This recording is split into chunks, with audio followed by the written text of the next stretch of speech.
Welcome to Small Business Celebration. We're continuing our series on small business sustainability. And our guest this week, well, imagine waking up one morning and realizing the weight of responsibility on your shoulders, not just for you and your family, but your employees, their families, and all of your customers. How do you deal with that? How do you handle that? Well, we're going to learn from our guest this week here on Small Business Celebration. This is Small Business Celebration. Welcome, where we're celebrating small businesses for big breakthroughs. Welcome to Small Business Celebration, and our guest this week is Ben Laverty IV, the C.O.O. of Californian Safety Training Corporation. Welcome to Small Business Celebration. Thank you, Michael. And for visionaries who don't know who you are you, and what is it that you do? My name is Ben William Laverty IV. I'm the Chief Operating Officer at California Safety Training, and I'm in charge of everything from taking out the trash to making sure that we are hitting the mark for Cal OSHA, and generally to make sure that we're providing a good service for our clients in terms of training and motivating people to be safe. Yes, that's Ben Laverty IV. I love it. You had no choice in the matter, but your father was Ben Laverty III, he is, and he's the one who founded the business, was he not? Correct, yes, he did, 1985. The thing, visionaries, is originally I was going to re-interview his father, and when I called him up and I said, hey, we've had a lot of changes since we first interviewed you like 1,000,000 years ago, would you like to come on the show? He says, well, Michael, that'd be great, but I'm really enjoying my retirement up here in the Sierra, and Ben is running the show now. And you are! Well, first of all, you didn't start your career off just right out of high school or right out of college here in the business. You started off doing a rock climbing business? So I was a passionate rock climber in my early 20s. All right. And when I say passionate, to the point of, really having a training regimen, and I had some connections within that rock climbing world, and there was a gentleman that was opening a rock climbing gym in the early 90s in San Luis Obispo. It's still there. Okay. I helped them design it, open it. I was the initial first-year manager of that, and that was my first job coming out of Cal Poly with an ag business degree to go ahead and jump into the retail side and do a rock climbing gym. And the thing that I found that I loved out of that was do the training and education piece. So we designed trainings for people to hold the ropes and climb correctly when they're out there. It's pretty straightforward and easy, but we did all these curriculums and classes around that and recorded them. And I thought, okay, we need to, I enjoy that more than I did the retail business. And then? Back to school. Married, back to school, and got a multiple subject teaching credential from Cal Poly. Started teaching in Santa Maria. A few years later, twins, mother-in-law with cancer, and Bakersfield, the big whooshing sound that Bakersfield sucks you back to it. The amazing community that we have, right? And I told my wife when we were going to move back here that within 3 years, I'll be working with my dad. Why is that? It's a great business. Serve the purpose that for me to contribute to society, to generally be doing a good thing. I feel like his business really helps people, has helped the community, has been a great asset for the agricultural community of California, not just Kern County, but California. And so I found that to be a big draw for me, that I would have more influence. And I was influential as a teacher. You have a big impact on those. I taught first grade, so you have a big impact on 6-year-olds. I see my students now that they've grown up and they're working, and they catch me around Bakersfield and they say, hey, we loved you, you're a great teacher, and that feels great. Now it's more on the business side and being influential to help the world be a better place. Is there a similarity in the teaching of 6-year-olds and 26-year-olds? No, it's the same. The principles of teaching humans are the same. How so? Break it down into digestible chunks, right? and adjust your methods and means for teaching to fit the learner than to make sure that they got it. Check for understanding. Let them share back with you. Right. Express their concerns. See what's going on.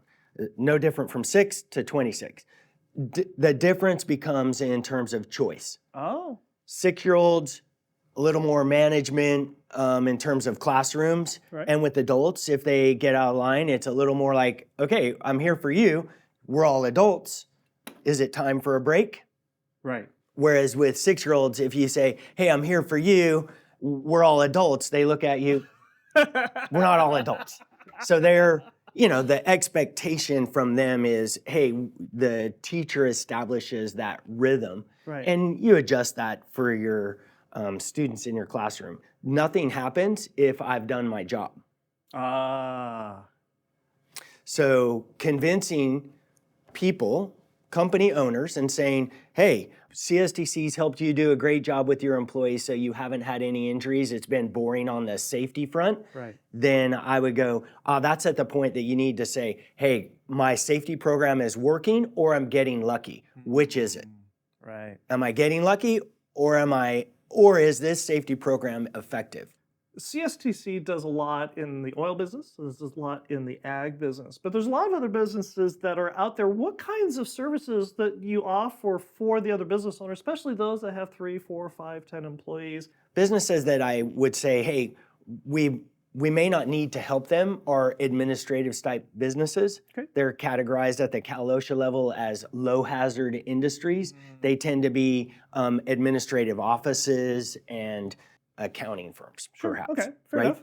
On the other side, even in banking industry, we have clients in the banking industry, in the hospital / healthcare industry. We work in the construction world quite a bit. Okay. So if I was to term it out, I probably would go ag, construction, and oil. Really? Interesting enough. Okay. I know that oil field safety is a huge deal, and we have good clients that we've worked with for years in that industry. Right.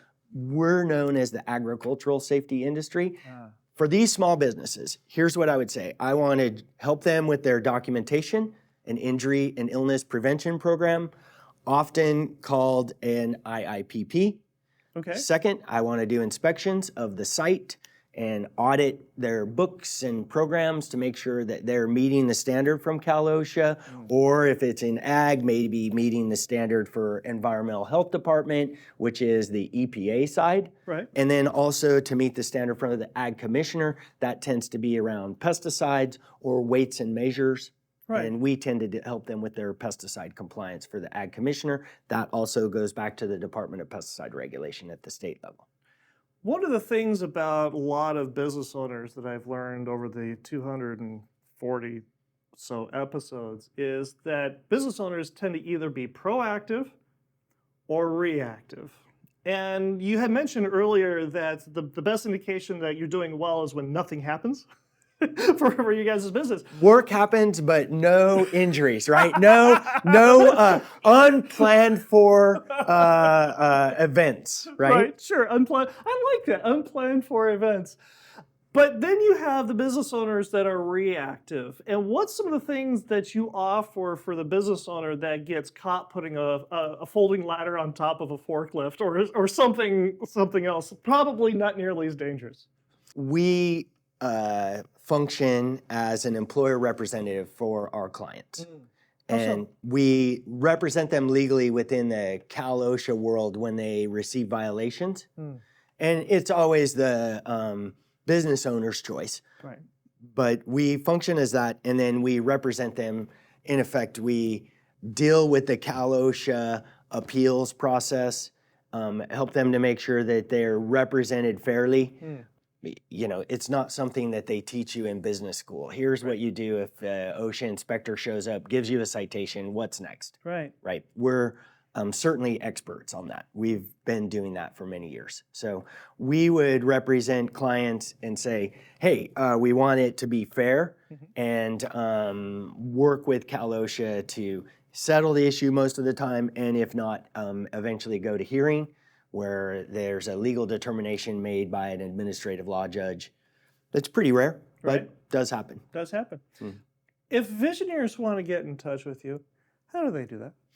Call us. Okay. We're a little old school. You can go through our website, info@cstcsafety.com, Okay. or call us at 661-377-8300. We're easy to find on Google. California Safety Training Corporation. When we come back in the next segment, we're going to talk about making it stick. We're going to talk about, okay, you're trying to teach a new system, a new process, but your employees are having a hard time retaining it. How do you fix that? And if you enjoy a small business celebration, go ahead and like, subscribe, and notify. And again, we're going to talk about making it stick. When we come right back. The winter season is rapidly approaching. But are the tires on your car or truck ready for wet weather? Bakersfield's best tire store, C.O.O Tire, has been serving families like yours for 80 years and installs and services the tires your family depends on when the wet weather comes. Give C.O.O Tire a call at 661-324-6069 and ask them about what tire works best for you and your budget.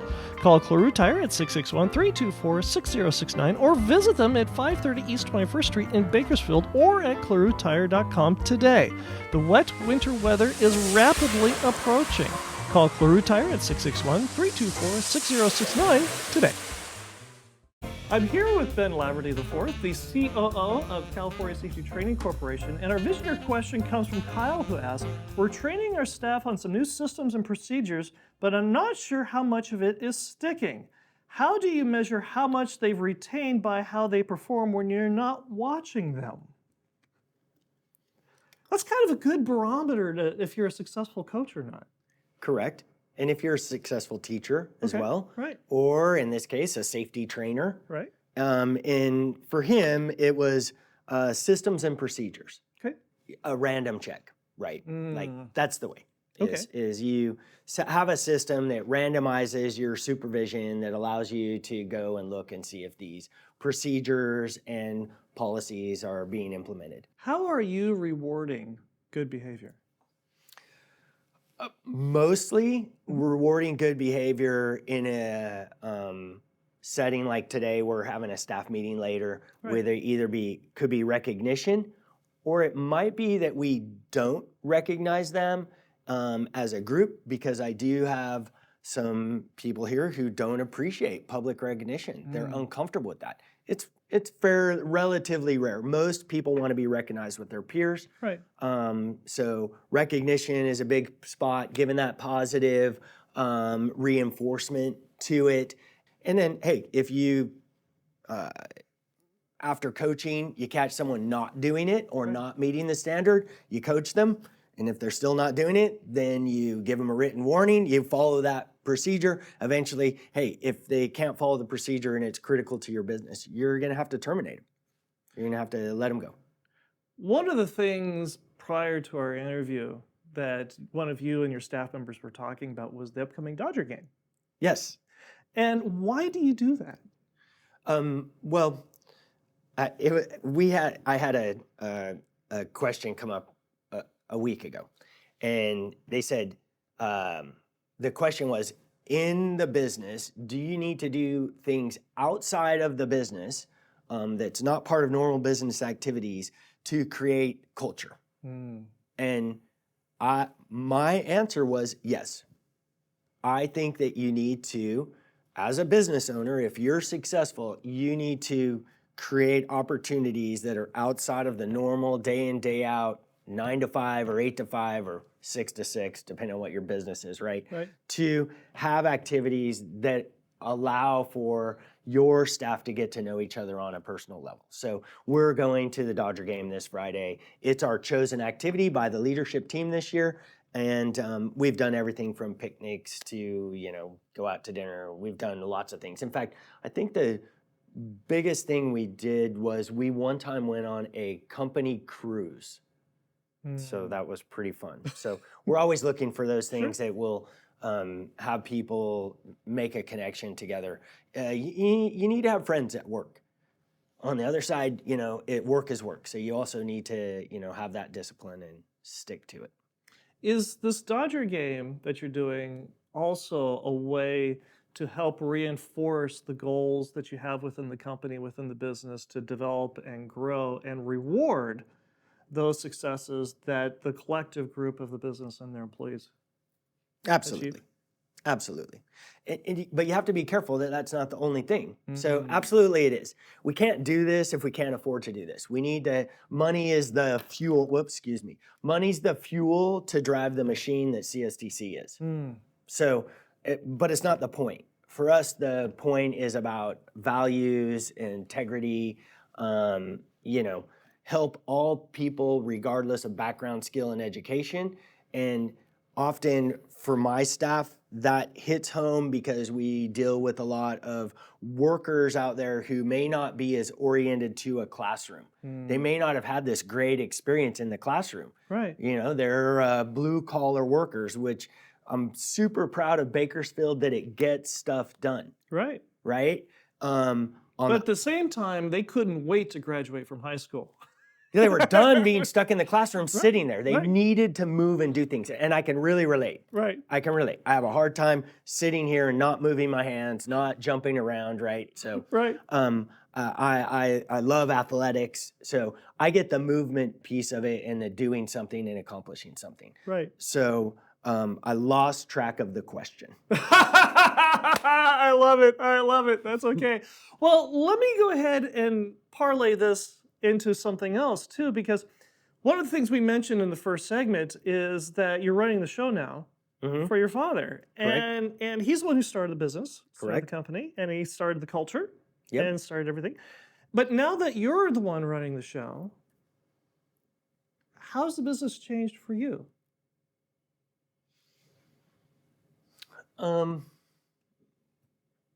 There's more weight on my shoulders. Okay. Meaning that I feel that responsibility to customers, clients, their employees, the people that are there. And I feel the weight of that with my staff and their families, and they rely on us to have a place where they're employed, they make their living, and CSDC is, we have employees who have left decades ago who we'll talk to, and they'll say, we still bleed CSDC green. Right. Right. It's a team, a family, a group of people that have been together a long time that certainly serve clients and serve people in a way that helps them. I don't know of anyone who would out there say that they want their employees to be unsafe. Right. Nobody starts like that. Tell me about the time that the realization hit. I don't know that it was a lightning strike. I'm not the smartest person in the world, so I'm a learn by experience, and I find that that I discover that I've learned things by reflecting. So the things change. I'm responding in a way that does that, and I think within the last 5 years, that process has occurred. That's when that realization hit. So I think when you watch the world go through and have a pandemic, I had a lot of people and clients and just general population asking me, okay, what do we need to do? And that might be a business owner, but it also might be my cousin, who's saying, hey, what are the things that you're thinking about for COVID right now, Ben? Right. And I think maybe in that COVID, I really felt that weight, that not only hey, we need a good policy because the state of California says you got to have a policy. You got to have some procedure in place to mitigate the risk. Right. But the 10-year-old can get the idea, hey, this is a big deal. What should I do? Right. And I had the 10-year-old talking to me about that and looking at me. That's a weight, right? Because, controversial statement. I think that masks were a good idea at the point when we said to wear masks, and I'm not saying a mandate, but I thought it was a good idea in that, okay, if you're breathing through this mask, then certainly it's going to at least knock down the spit that's coming out of your mouth that might obviously contaminate and have someone else get sick. Right. So just from that standpoint, now does it have to be a mask, and did we need to mandate that, and did we make all those rules? Okay, I'm a bit of a freedom fighter in that I really think that people need to have and be able to make a choice. Right. On the other side, like you're saying, the rewards and so forth for that. So I think during COVID, I certainly recognized and had more time to reflect, less going and doing, Right. Not allowing, at the beginning, they wouldn't allow us to have we read the rules as not being able to have more than 9 people at a meeting. Right. It was a huge deal for us, even if we were sitting out in the field and lining everyone out. And we watched lots of videos and films about people bragging about, hey, you did a great job on this training. And we were looking at it like, well, we can't line up 50 people in chairs outside and train them because we don't think that's the way the rules read. So we want to follow the rules ourselves and encourage them. But on the other side, we want it to make sense. And I'd like to see a society and culture that also allowed us to have the freedom to make choice. How did the decisions that you make now that you understand the weight of what you have, change than 10 years ago? I just give it more consideration. 10 years ago, I think that I would have felt like the decisions were easier and I would have given them less consideration and I would have passed it off to my pops and go, hey, you're the final decision maker here. Right.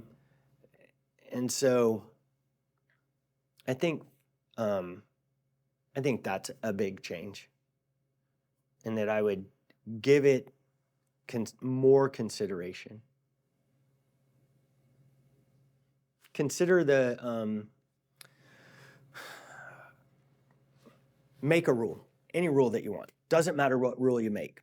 There's going to be a consequence from that rule that you did not expect. Right. Look for those. That's what I do better now. That's what I'm better at now because I'll give these potential consequences or potential outcomes more consideration rather than, hey, I wanted to solve this issue, one particular problem. It might be, oh, I have an issue with hand safety using hammers and nails. And we might go, oh, well, let's use a pair of pliers to hold the nail and hammer the nail. Right. What's the consequence of that? Well, now we have a more complex system where before we just used the nail, started the nail with that. You go to the nail gun, you solve the whole issue. Right. And then on the other side, then now we have a nail gun and we have our safety issues around using a nail gun. Right. So some of them are simple things. I'm much better now at, based on experience and based on being an open-minded person, that your decisions can solve the specific issue and may have alternative consequences that make those decisions less desirable. So you'll modify them. And we just keep doing that.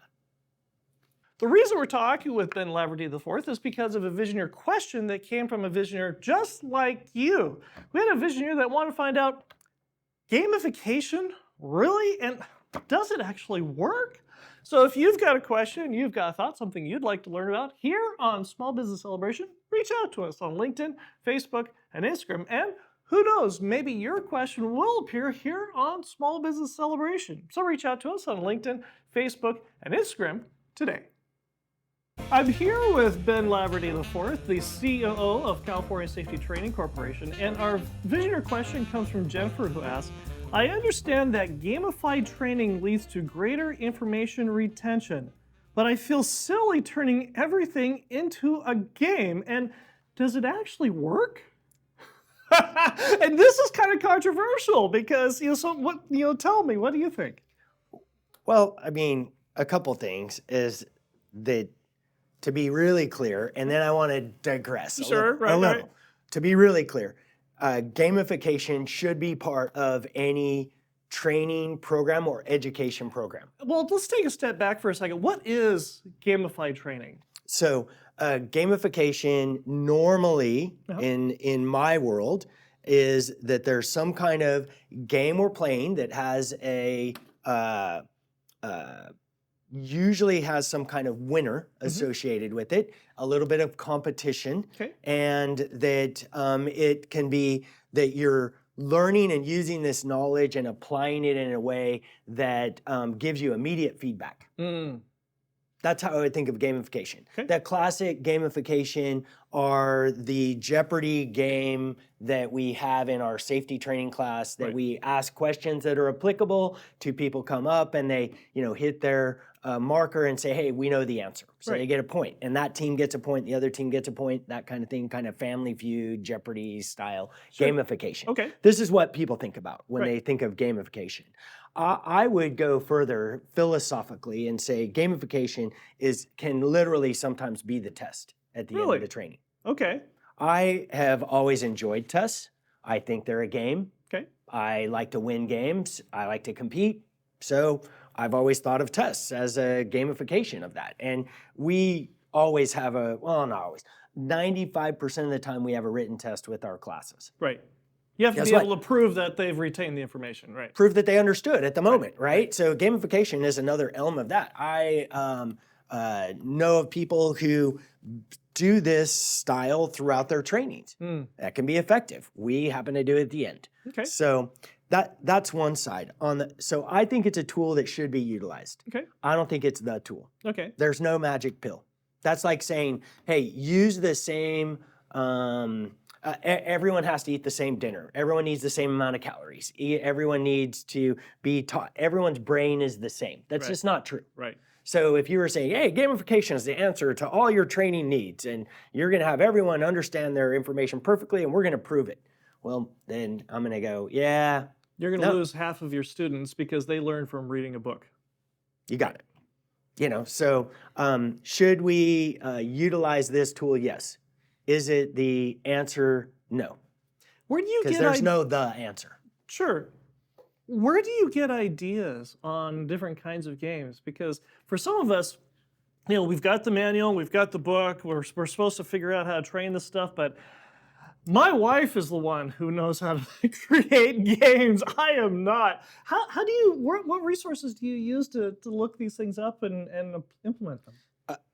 Computers. Okay. I don't know. I haven't been really conscious of going after gamification. Right. Maybe it's my personality.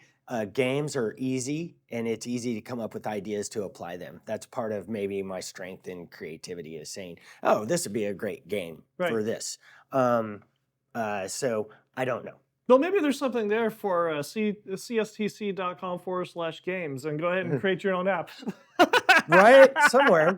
Maybe there is. Maybe there's an idea around that. I think that I would look at it as, and taking it, again, life is a game. Right. I think like that sometimes. So when somebody says that to me, oh, you need to gamify it, I'm like, well, I'm living that game. After you have I used to say the 4 basics, I'll now say the 5 basics: food, water, shelter, clothing, and healthcare. Healthcare is the one I've kind of added. Right. I think many people, those are some fundamental building blocks that everyone feels like that they need to live, right? So after that, everything's part of the game. Right? So once your needs are met, then some people would say, oh, well, you have more needs than that. We need love. We need, okay, but the physical needs, right?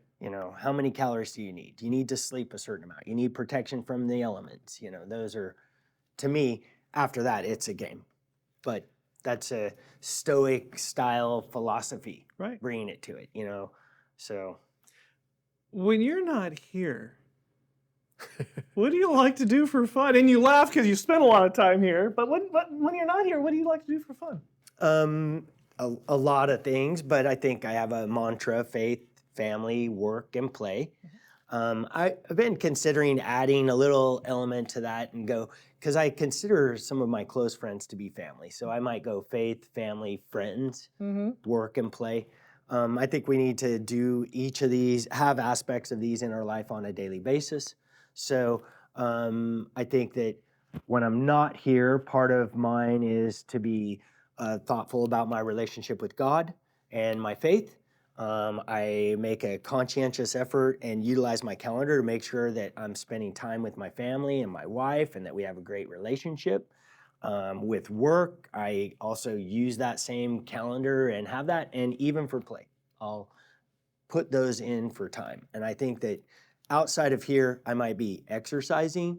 The interesting things I've done, I ran 50 miles on my 50th birthday. I think that Congratulations. that could be interesting. I left my house in Oildale, which my Oildale crew that lives in Oildale proper says that I live in Royaldale. I'm on the wrong side of the freeway, right? Right. But I went out my door and ran out to Hart Park, and then ran from Hart Park over to Rancheria Road, and I ran up Rancheria Road until I got to 50 miles. I was basically at the ski resort up there at Shirley Meadows. Nice. So that's cool. Like, that's something that people find interesting, or maybe they just think it's crazy. I don't know. Yeah, you're crazy. Yeah. But I love doing that. I love to work out. I'm active and do an early morning workout, goal being, 2 to 5 times a week.